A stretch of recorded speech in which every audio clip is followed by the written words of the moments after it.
रूबरू होने का मुख्य वजह ये रहा कि जिस तरह से पूरे राजस्थान के अंदर विधानसभा चुनाव से पहले भाजपा ने माहौल बनाया था कि डबल इंजन की सरकार बनाएंगे और डबल इंजन की सरकार में सारे काम फटाफट होंगे, विकास तेजी से दौड़ेगा, एक गति पकड़ेगा, इस तरह से एक माहौल बनाया था।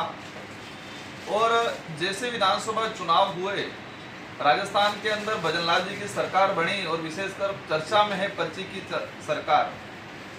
लेकिन सरकार जिस दिन से बनी है उस दिन से सरकार को या सरकार चलाने वालों को समझ में नहीं आ रहा है कि ये हम किस पद पे बैठ गए हैं, इस पद का निर्वहन कैसे करना है। ना तो मुख्यमंत्री जी को समझ में आ रहा है, ना ही उनके जो मिनिस्टर है, इन मिनिस्टरों को भी समझ में नहीं आ रहा है कि हम कौन हैं, हमें क्या करना चाहिए। वहीं से हम सीधा हमारे शेड्यूल एरिया पे आ जाते हैं और शेड्यूल एरिया में हमारे 2 मिनिस्टर बनाए हैं, टीएडी मिनिस्टर बनाए हैं और एक राजस्व मंत्री बनाए हैं। अच्छी बात है कि आदिवासी इलाके से 2 मंत्रियों को बनाया है। हमें भी आशा थी, भले हम विपक्ष में थे, लेकिन इस क्षेत्र को लेके कुछ अच्छा काम करेंगे। लेकिन आज ये 8-10 महीने होने आ गए और जिस तरह से उनका जो रवैया रहा है, उनके डिपार्टमेंट के मंत्री कम नजर आते हैं। ये एज ए पार्टी के प्रवक्ता या पार्टी के कार्यकर्ता के रूप में ज़्यादा काम कर रहे हैं। उनके डिपार्टमेंट में क्या हो रहा है उनको कोई पता नहीं है।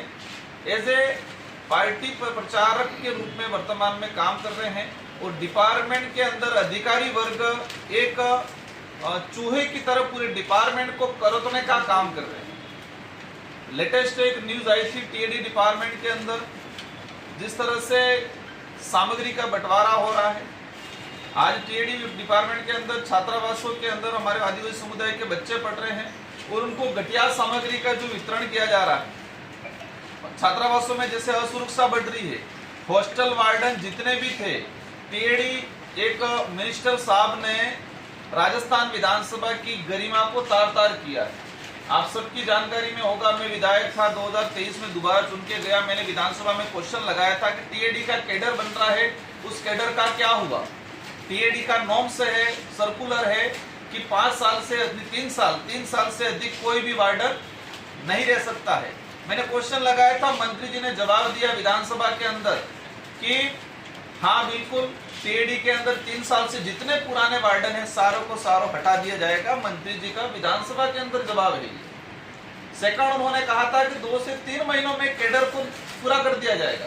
कैडर की प्रक्रिया चल रही है और उस कैडर का निर्माण जल्दी किया जाएगा ताकि टीएडी की अलग से वैकेंसी जारी करके भर्ती की जाएगी। एक राजस्थान की विधानसभा, एक सबसे सर्वोच्च, हमारा राज्य का सर्वोच्च सदन के अंदर एक मिनिस्टर एक संवैधानिक पद पे संवैधानिक सभा में ये झूठ बोले हैं कि 3 साल से ऊपर जितने वार्डन थे उनको हटा दिया जाएगा। लेकिन अभी तक कुछ नहीं है।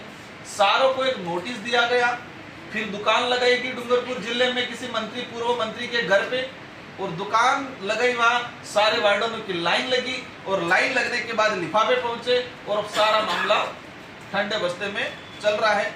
और जो वार्डन, कई वार्डन ऐसे हैं जहां डिपार्टमेंट का आदेश ही नहीं है और उस हॉस्टल में जाके वार्डनगिरी कर रहे हैं। मतलब कोई आदेश नहीं है, बिना आदेश के ऐसे वार्डन बन के बैठे हुए हैं आज। मतलब एक ठेके पे डिपार्टमेंट और छात्रावास को ठेके पे देने का काम वर्तमान टीएडी मंत्री जी ने कहा है। पिछले 5 सालों में जितने विद्यालय क्रमोन्नत हुए, 8वीं से 10वीं बना या 10वीं से 12वीं बना, उस विद्यालय में क्लास शुरू हुआ, एडमिशन जरूर हुआ, लेकिन वो पद, टीचर का पद, सेकंड ग्रेड टीचर और व्याख्याता का पद आज तक क्रिएट नहीं किया गया। अभी सरकार ने पिछला 10 साल और 10 महीने हो गए, 10 महीने होने आ गए, उन पदों का क्रिएट नहीं हुआ है। डूंगरपुर जिले में ऐसे कई विद्यालय हैं और मेरी जानकारी में 100 से 150 सेकंड ग्रेड और व्याख्याता के पद हैं जो गवर्नमेंट क्रिएट नहीं कर रही है। क्रिएट नहीं करने के पीछे मूल रीजन क्या है? क्योंकि पद रिक्त बताएगा, जैसे क्रिएट करेंगे तो पद रिक्त बताएगा। तो गवर्नमेंट नहीं चाहती है कि हमारी पोल खुले, इसलिए जो मतलब क्रमोन्नत जो विद्यालय थे उन विद्यालयों में पद क्रिएट करने का वर्तमान गवर्नमेंट में कोई काम नहीं किया गया है। एक लंबे समय से डिमांड चल रही है ग्रामीण इलाकों के अंदर, और ग्रामीण परिवेश कहीं कहीं रोजगार नरेगा पे डिपेंड रहता है। हर परिवार, कई जो गरीब परिवार है वो रोजगार गारंटी में निर्भर रहता है।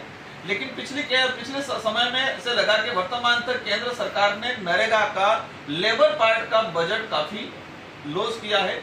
और जो अभी बजट आया उस 2023 वाला जो लास्ट बजट रहा केंद्र सरकार का, सेकंड जो सरकार एनडीए की जो बनी, उसका 33% नरेगा का बजट उन्होंने कटौती किया।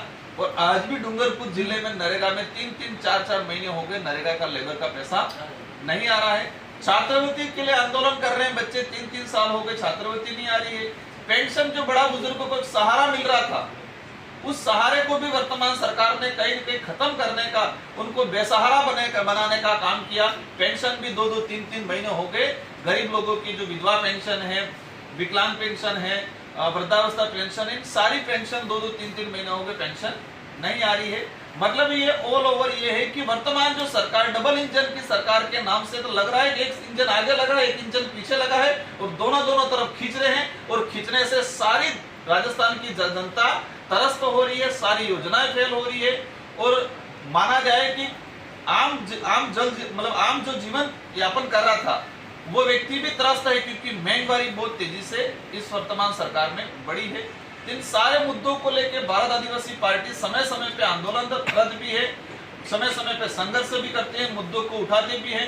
तो हमारा विजन ये रहेगा कि भाजपा उपचुनाव में आ रही है, लेकिन किन मुद्दों पे आ रही है। और उपचुनाव की बात स्टार्ट करते हैं तो भाजपा ने पहले ही हार मान ली है सभी सीटों पे। भाजपा ने पहले ही हार मान ली है, क्योंकि नॉर्म से रहता है कि जो विधायक चुना जाता है, विधायक पद पे रहते हुए सांसद चुनाव लड़ता है, तो उसको 1 साल का बजट रिलीज कर दिया जाता है।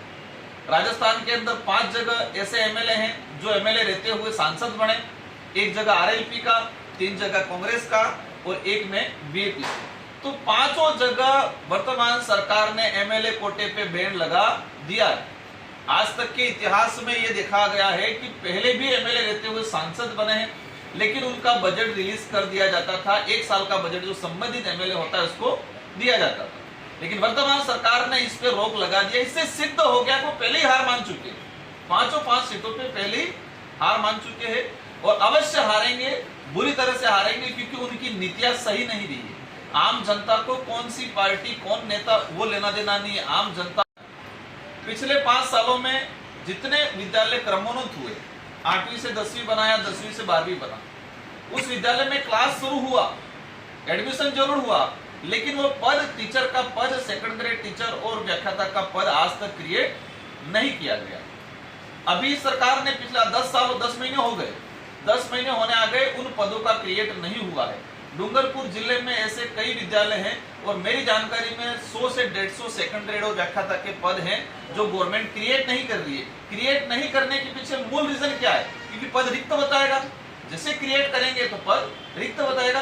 तो गवर्नमेंट नहीं चाहती है कि हमारी पोल खुले, इसलिए जो मतलब क्रमोन्नत जो विद्यालय थे उन विद्यालयों में पद क्रिएट करने का वर्तमान गवर्नमेंट में कोई काम नहीं किया गया है।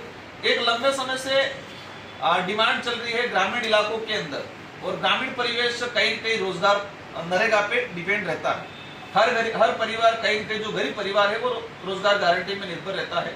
लेकिन पिछले समय में से लगा के वर्तमान तक केंद्र सरकार ने नरेगा का लेबर पार्ट का बजट काफी लॉस किया है। और जो अभी बजट आया उस 2023 वाला जो लास्ट बजट रहा केंद्र सरकार का, सेकंड जो सरकार एनडीए की जो बनी, उसका 33% नरेगा का बजट उन्होंने कटौती किया। और आज भी डूंगरपुर जिले में नरेगा में 3-4 महीने हो गए नरेगा का लेबर का पैसा नहीं आ रहा है। छात्रवृत्ति के लिए आंदोलन कर रहे हैं बच्चे, 3-3 साल हो गए छात्रवृत्ति नहीं आ रही है। पेंशन जो बड़ा बुजुर्गों को सहारा मिल रहा था, उस सहारे को भी वर्तमान सरकार ने कहीं न कहीं खत्म करने का, उनको बेसहारा बनाने का काम किया। पेंशन भी 2-2, 3-3 महीने हो गए। गरीब लोगों की जो विधवा पेंशन है, विकलांग पेंशन है, वृद्धावस्था पेंशन है, सारी पेंशन 2-2, 3-3 महीने हो गए पेंशन नहीं आ रही है। मतलब ये ऑल ओवर ये है कि वर्तमान जो सरकार डबल इंजन की सरकार के नाम से तो लग रहा है कि एक इंजन आगे लगा है, एक इंजन पीछे लगा है, और दोनों तरफ खींच रहे हैं। और खींचने से सारी राजस्थान की जनता त्रस्त हो रही है, सारी योजनाएं फेल हो रही है।